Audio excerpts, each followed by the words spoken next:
इससे पहले कि आगे बढ़ें, आपको दिखाते हैं पाकिस्तान की तंग दिली का एक और नमूना।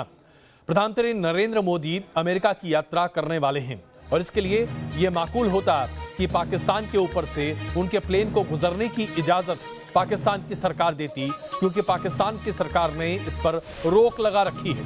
भारत सरकार ने इसकी अर्जी भी पाकिस्तान सरकार के सामने रखी थी, लेकिन पाकिस्तान की सरकार ने यह अनुमति नहीं दी है। प्रधानमंत्री नरेंद्र मोदी का हवाई जहाज पाकिस्तान की वायु सीमा में प्रवेश नहीं कर पाएगा, यह पाकिस्तान का फैसला है। यानी कि प्रधानमंत्री जी को अपनी यात्रा में तकरीबन 1 घंटा और लगाना पड़ेगा अमेरिका जाने के लिए। जरा सोचिए कितना तंग दिल हो चुका है पाकिस्तान, जो कि प्रधानमंत्री के प्लेन पर भी प्रतिबंध लगाने की कोशिश कर रहा है।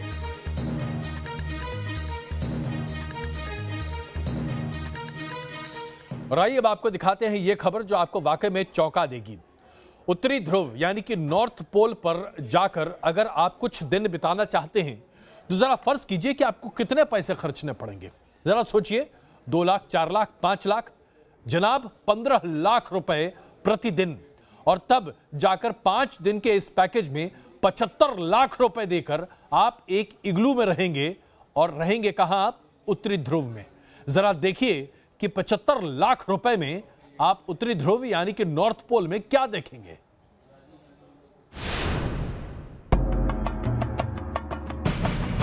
दूर दूर तक बर्फ की सफेद चादर और बर्फ के ग्लेशियर के बीच चारों तरफ पसरी हुई खामोशी, जहां 6 महीने सूरज नहीं चमकता है। क्या ऐसे इलाके में आप रात बिताना चाहेंगे? अगर हां, तो आपके लिए अच्छी खबर है। नॉर्थ पोल पर पहुंचने वालों के लिए अब जहाजों में रहने की मजबूरी नहीं रहेगी और लोग यहां रुककर समय बिता सकेंगे, क्योंकि अब यहां इस तरह के लग्जरी होटल बनाए जा रहे हैं जहां लोग ऐसी पारदर्शी दीवारों वाले कमरे में रात बिता सकेंगे। फिनलैंड की एक ट्रैवल कंपनी इस होटल को बनाने जा रही है। कंपनी बर्फ के ऊपर इग्लू के आकार के 10 गर्म डोम्स बनाएगी। गुंबद की दीवारें कांच की होंगी, जिससे बाहर का नजारा लोग देख सकेंगे। इस होटल में 5 रातों का किराया $1 लाख यानी करीब 71 लाख रुपए होगा। इस होटल को साल 2020 तक मेहमानों के लिए खोला जाना है। इतना ही नहीं, होटल के इन्हीं कमरों से लोग अब नॉर्दर्न लाइट्स जैसे कुदरत के अद्भुत नजारों को भी देख सकेंगे। जिन रंग बिरंगी किरणों को आप देख रहे हैं, वो नॉर्थ पोल पर देखे जाने वाला ये कुदरत का वो अद्भुत नजारा है जिसे नॉर्दर्न लाइट्स या फिर अरोरा बोरियालिस कहते हैं। इसका पैटर्न गिरते हुए पर्दे की तरह होता है, क्योंकि ये धरती के मैग्नेटिक फील्ड को फॉलो करते हैं। नॉर्दर्न लाइट्स के अलावा सैलानी इस होटल में रुककर नॉर्थ पोल के तमाम रहस्यों को करीब से जान पाएंगे। लेकिन इस होटल में सिर्फ अप्रैल के महीने में ही सैलानी रुक सकते हैं, जब तापमान -20 से -40 डिग्री होता है, क्योंकि बाकी समय नॉर्थ पोल पर भयानक ठंड रहती है। दरअसल नॉर्थ पोल पर इस लग्जरी होटल का आइडिया जेने होनकेन का है, जो फिनलैंड की कंपनी लग्जरी एक्शन के संस्थापक हैं, और इस ट्रैवल कंपनी को नॉर्थ पोल पर लोगों को घुमाने का खासा अनुभव है। Team news nation. लद्दाख में हिंदुस्तान और चीन के बीच कई बार झड़पों की खबर हम आपको दिखा चुके हैं, लेकिन अब भारतीय फौज लद्दाख में एक सैन्य एक्सरसाइज कर रही है। दरअसल इसका मतलब सिर्फ ये नहीं है कि हम अपने क्षेत्र में किस तरह से एक सैन्य अभ्यास कर सकते हैं, बल्कि हम चीन को ये जतला रहे हैं कि अगर हम अपने क्षेत्र में सिर्फ अभ्यास कर सकते हैं तो कल हम आपकी सीमा में घुसकर इस अभ्यास को सच्चाई भी बना सकते हैं।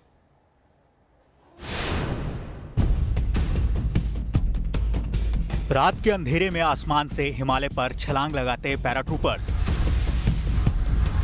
दिन के उजियारे में हेलीकॉप्टर से उतरते जाबाज, लद्दाख की चोटी पर दहाड़ते T-90 भीष्म टैंक। तस्वीरें लद्दाख के पूर्वी इलाके की हैं, जहां भारतीय सेना के जवानों ने बड़े सैन्य अभ्यास को अंजाम दिया। 12,000 फीट की ऊंचाई पर मूवमेंट करते ये वो T-20 टैंक हैं जो दुश्मनों का काल कहे जाते हैं। लद्दाख के पठार पर युद्ध जैसे माहौल में भारतीय सेना के T-20 भीष्म टैंक ने जब दहाड़ा तो इससे पड़ोसी मुल्क की नींद जरूर गायब हो गई होगी। रात हो या दिन, हिंदुस्तान की सेना और वायुसेना ने दुनिया को दिखा दिया है कि हर समय हर कार्रवाई का जवाब देने के लिए वो तैयार हैं। दरअसल ये भारतीय सेना की एक इंटीग्रेटेड एक्सरसाइज थी, जिसमें 1500 सैनिकों ने हिस्सा लिया। इसमें मैकेनाइज्ड वेपनरी का इस्तेमाल हुआ, जिसमें T-90 टैंक, C-17 और American plane C-130J, Israeli Heron UAV के अलावा रशियन Mi-17, V5 और LAC हेलीकॉप्टर का इस्तेमाल किया गया। लेकिन चीन के साथ सटे लद्दाख के इस हिस्से के साथ भारतीय सेना के जवानों की इस एक्सरसाइज का रणनीतिक रूप से काफी महत्व है। ऐसा पहली बार हुआ है जब भारतीय सेना के जवानों ने इस हिस्से में किसी तरह का सैन्य अभ्यास किया है। नॉर्थ कमांड के लेफ्टिनेंट जनरल रणबीर सिंह भी इस अभ्यास के गवाह बने। चीनी सेना लगातार इस हिस्से में घुसपैठ करने की कोशिश करती रही है। कई बार यहाँ दोनों सेना के जवान आमने सामने भी हुए हैं। ऐसे में भारतीय सेना के जवानों का अभ्यास चीन को भी सख्त संदेश देता है। अभी कुछ दिन पहले ही लद्दाख की पेंगोंग झील के पास भारत और चीन के जवानों के बीच नोकझोंक हुई थी। न सिर्फ लद्दाख से सटे इलाके बल्कि उत्तराखंड के बाराहोती या फिर अरुणाचल प्रदेश के क्षेत्रों में भी चीनी सेना के जवान भारतीय जवानों से भिड़ते हुए नजर आए हैं। Team news nation. अक्टूबर के पहले हफ्ते में भारत को राफेल विमान की पहली खेप मिलेगी। रक्षा मंत्री फ्रांस की यात्रा पर जा रहे हैं और उसके बाद राफेल आधिकारिक तौर पर भारतीय वायुसेना को सौंप दिया जाएगा। लेकिन इसके साथ साथ फ्रांस से हम 2 और मिसाइल सिस्टम्स खरीद रहे हैं, जिसके जरिए राफेल ही नहीं बल्कि दूसरे वायुसेना के विमान ऐसे घातक हमले कर पाएंगे कि दुश्मन हमला करने से पहले भी सोचेगा।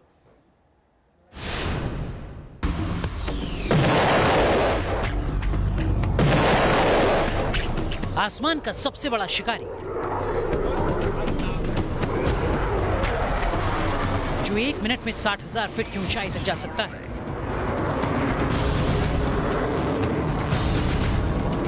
– 2223 किलोमीटर प्रति घंटे की रफ्तार से जब यह आसमान में गर्जना करता है तो दुश्मन की सांसें अटक जाती हैं। एक बार उड़ान भरने पर यह 3700 किलोमीटर दूर बैठे दुश्मन को भी खाक में मिला देता है।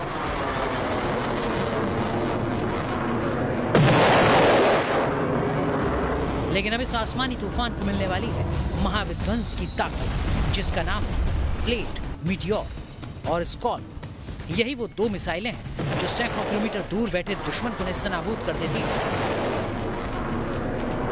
भारत को मीटियोर और स्कॉल्प मिसाइलों से लैस राफेल की खेप मई 2020 तक मिल सकती है, जिससे एयरफोर्स की ताकत में जबरदस्त इजाफा होगा। इससे आप कुछ इस तरीके से समझ सकते हैं, अगर पाकिस्तान ने गुस्ताखी की और उसे सबक सिखाने की जरूरत पड़ी तो अब हिंद के वायुवीरों को सरहद लांघने की जरूरत नहीं पड़ेगी। भारत में रहते हुए भी राफेल फाइटर प्लेन मीटियोर और स्कॉल्प मिसाइलों के जरिए पाकिस्तान में कहर बरपा सकते हैं। और स्कैल्प मिसाइल जो है किसी भी टारगेट को अच्छी तरह से वो चाहे बिल्डिंग्स हैं, ब्रिजेस हैं, बंकर्स हैं, कहीं भी ग्राउंड टारगेट्स हैं, उसको अच्छी तरह से वो उसी टाइम हाई एक्यूरेसी बर्बाद कर सकती है। स्कॉल्प मिसाइल से लैस राफेल की मारक क्षमता पाकिस्तानी लड़ाकू विमानों से कहीं ज्यादा। राफेल इन मिसाइलों के साथ जब भारतीय सैन्य क्षमता को बढ़ाएगा तो न सिर्फ पाकिस्तान बल्कि चीन को भी पनाह मांगने को मजबूर कर जाएगा। राफेल प्लेन में एक और खासियत यह है कि इसके पायलट के हेलमेट में ही फाइटर प्लेन का पूरा डिस्प्ले सिस्टम होता है, यानी उसके प्लेन के कॉकपिट में लगे डिस्प्ले सिस्टम को देखने की उसे जरूरत नहीं, पूरा कॉकपिट का डिस्प्ले हेलमेट में होगा।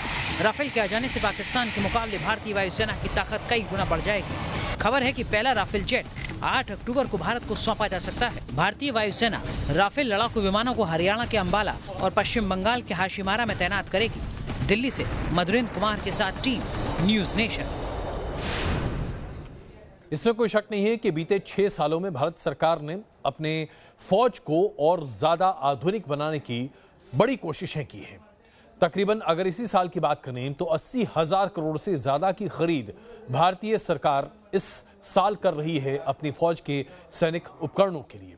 कुल मिलाकर देखा जाए तो भारत सरकार अपने फौज के आधुनिकीकरण पर जबरदस्त जोर दे रही है, जो कि आने वाले दिनों में हमारे लिए बहुत फायदेमंद साबित होने जा रही है।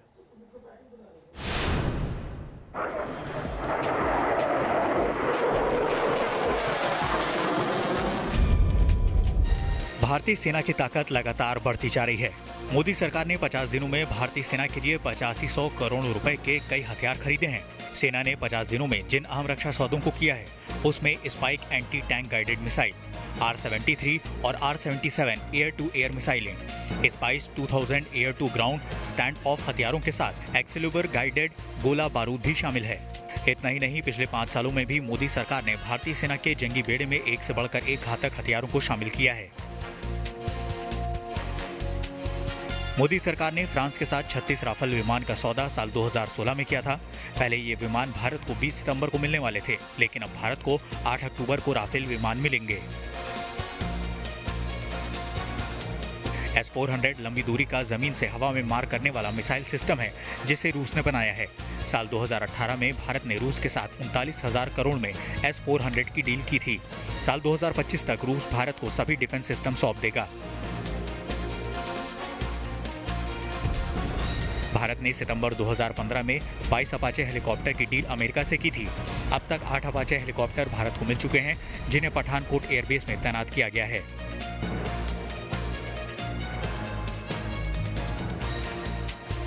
अमेरिका से साल 2015 में 15 चिनूक हेलीकॉप्टर खरीदने का करार किया गया था। अब तक 4 चिनूक हेलीकॉप्टर भारत को मिल चुके हैं।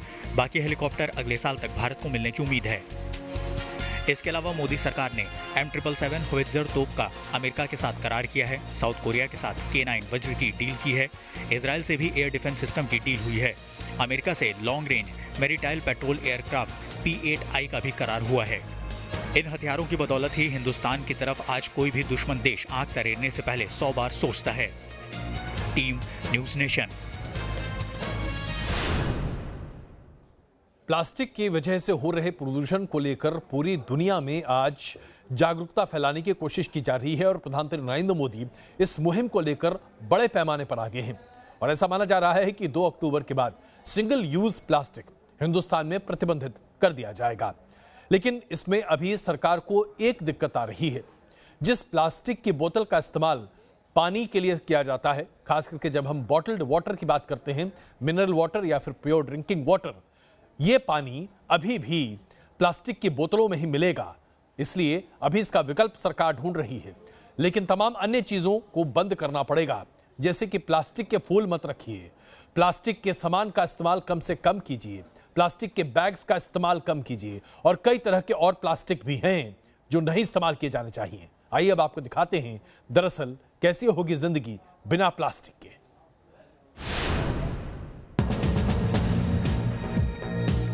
दुनिया के अलग अलग हिस्सों में प्लास्टिक कचरे से निपटने के लिए शार्क ड्रोन बन रहे हैं। ये पानी की सतह पर फैले कचरे को जमा कर सकते हैं, पानी की क्वालिटी की जांच परख कर सकते हैं। भारत में अभी तो ऐसी तकनीक नहीं है, लेकिन पीएम मोदी ने रोहतक की रैली में ही सिंगल यूज प्लास्टिक का इस्तेमाल बंद करने का आंदोलन शुरू कर दिया है। अब प्रधानमंत्री के दफ्तर में प्लास्टिक की जगह कांच की बोतल इस्तेमाल होती है। पीएम की पहल पर बॉलीवुड के वरुण धवन से लेकर विकी कौशल तक ने प्लास्टिक बोतल का बहिष्कार करने का ऐलान कर दिया है। लोग प्लास्टिक के विकल्प की जगह स्टील, कॉपर से लेकर बांस के अनूठे बोतलों तक के इस्तेमाल की वकालत कर रहे हैं। लेकिन सरकार का कहना है कि अभी प्लास्टिक की बोतलें बंद नहीं की जा सकती। केंद्रीय खाद्य उपभोक्ता मामलों के मंत्री रामविलास पासवान ने कहा कि इस उद्योग से ढेर सारी नौकरियां जुड़ी हैं। हम उन्हें ऐसे तबाह नहीं कर सकते। बैन तभी लागू होगा जब इसका विकल्प तलाश लिया जाएगा और नौकरियों के नुकसान की भरपाई का उपाय मिल जाएगा। वैसे सिंगल यूज प्लास्टिक पर बैन का ऐलान 2 अक्टूबर को होने वाला है। इसके लिए प्लास्टिक प्रदूषण पर लगाम लगाने में कुछ कामयाबी जरूर मिलेगी। वैसे पर्यावरण प्रदूषण रोकने में क्लीन एनर्जी के इस्तेमाल को भी बढ़ावा दिया जा सकता है। इसी कड़ी में हीरो साइकिल्स और यामाहा ने एक इलेक्ट्रिक साइकिल लॉन्च की है। हीरो साइकिल्स ने लेक्ट्रा EHX 20 नाम की ई बाइक निकाली है, जो 60 से 70 किलोमीटर की रफ्तार से चल सकती है। इसमें डिटैचेबल बैटरी है और इसकी कीमत 1,30,000 रुपए है। Team news nation. सिगरेट आपकी सेहत के लिए कितना हानिकारक होता है, इसके बारे में सरकार और उसके साथ साथ पूरे समाज में जागरूकता फैलाती जा रही है और लोग हमेशा इसके बारे में चर्चा भी करते हैं। लेकिन ई सिगरेट, जी हाँ, ये एक बला भी है। ई सिगरेट पर भी केंद्र सरकार ने प्रतिबंध लगा दिया है, क्योंकि ई सिगरेट की वजह से नौजवान बर्बाद हो रहे हैं और उसके साथ साथ उनकी सेहत खराब हो रही है।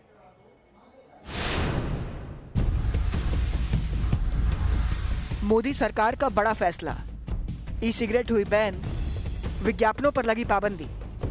भारत में ई सिगरेट पर अब पूरी तरह से बैन लग गया है। बुधवार को केंद्रीय कैबिनेट की बैठक में यह फैसला लिया गया। केंद्रीय वित्त मंत्री निर्मला सीतारमण ने कहा कि ई सिगरेट पर बैन का मतलब इसके उत्पादन, आयात निर्यात, ट्रांसपोर्ट, बिक्री, वितरण और विज्ञापन पर पूर्ण प्रतिबंध है। केंद्रीय वित्त मंत्री ने कहा कि सरकार के नए फैसले से ई सिगरेट के जरिए धूम्रपान सीख रहे युवाओं पर लगाम लगेगी। The cabinet therefore has taken this clear decision about banning e-cigarettes in all these 9 forms, and therefore this decision is taken keeping in mind the impact that e-cigarettes is having on the youth of today. दरअसल e cigarette का मतलब electronic nicotine delivery system या एक तरह का electronic inhaler है। इसमें nicotine या दूसरा केमिकल युक्त लिक्विड भरा जाता है। ई सिगरेट सेहत के लिए नुकसानदेह होता है। माना जाता है कि ई सिगरेट के 400 से ज़्यादा ब्रांड हैं। हालांकि भारत में ई सिगरेट का कोई ब्रांड नहीं बनता है। ऐसा नहीं कि हिंदुस्तान अकेला देश है जहां ई सिगरेट पर पाबंदी लगाई गई है। अमेरिका के न्यूयॉर्क समेत कई राज्यों में इस पर बैन लगा हुआ है। जापान में ई सिगरेट को गैरकानूनी घोषित किया गया है। ब्राजील, सिंगापुर में भी ई सिगरेट पर प्रतिबंध है। 2014 में कनाडा ने इसको तकनीकी तौर पर गैरकानूनी घोषित किया था। फ्रांस में यह प्रतिबंधित है। यहाँ तक कि फरवरी 2014 में यूरोपियन पार्लियामेंट ने इसकी रोकथाम को लेकर कदम उठाने की शुरुआत की थी। लोगों की सेहत को ध्यान में रखते हुए सरकार ने ई सिगरेट पर पूर्ण प्रतिबंध लगाने का फैसला किया है, लेकिन कई रिपोर्ट्स में ऐसा दावा किया गया है कि पारंपरिक सिगरेट के पीने की वजह से मुंह के कैंसर जैसी गंभीर बीमारी होती है। ऐसे में सवाल ये उठता है कि क्या सरकार ई सिगरेट के बाद पारंपरिक सिगरेट पर भी पूर्ण प्रतिबंध लगाएगी या नहीं। वीडियो जर्नलिस्ट जयराम के साथ रविकांत राय, न्यूज नेशन, दिल्ली। मॉनसून अब लगभग खत्म होने को आया, लेकिन अभी भी देश में कई जगहों पर बाढ़ की स्थिति इतनी विकट है कि क्या कहा जाए।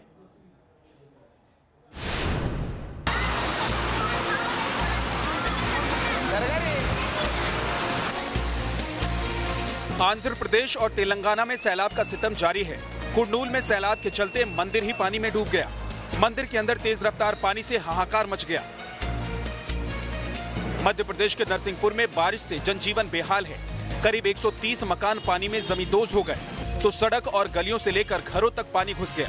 नरसिंहपुर के निचले इलाकों में हालात और भी बदतर हैं। लोग घुटनों तक पानी में चलने को मजबूर हैं। एमपी के सतना में भी भारी बारिश के चलते उफान पर नदियां हैं। पुल के ऊपर से पानी बह रहा है और आम लोगों की मुसीबतें बढ़ी हुई हैं। राजस्थान में भी भारी बारिश आफत बनी हुई है। 12 जिले में जान जोखिम में डालकर स्कूल जाने को मजबूर है नौनिहाल। यूपी के बाराबंकी में भी बाढ़ से भारी तबाही मची हुई है। कई गांवों में पानी दाखिल हो चुका है, तो लोगों को भारी मुसीबत का सामना करना पड़ रहा है। यूपी के प्रयागराज में गंगा और यमुना नदी ने विकराल रूप अख्तियार कर लिया है, तो बाढ़ की वजह से 5 लाख से ज्यादा लोग प्रभावित हैं। हालात से निपटने के लिए सेना की मदद ली गई है। बाढ़ में फंसे हजारों लोगों को सुरक्षित जगह पहुंचाने के लिए एयरफोर्स की मदद ली जा रही है। अब तक एनडीआरएफ ने करीब 500 लोगों का रेस्क्यू किया है। वाराणसी में भी गंगा नदी का रौद्र रूप नजर आ रहा है। यहाँ के निचले इलाके के घर और दुकानों में पानी घुस गया है। यूपी के कौशाम्बी में भी बाढ़ से हालात खराब हैं। जलस्तर बढ़ने से मलीपुर गांव टापू बन चुका है। बिहार के पटना में भारी बारिश से बाढ़ जैसे हालात हैं। कई इलाकों में जलजमाव से लोग परेशान हैं। Team news nation.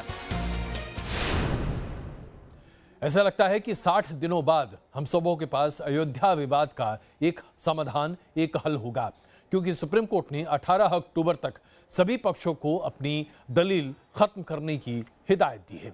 कुल मिलाकर देखा जाए तो लगता है कि 17 नवंबर से पहले खुशखबरी आ सकती है।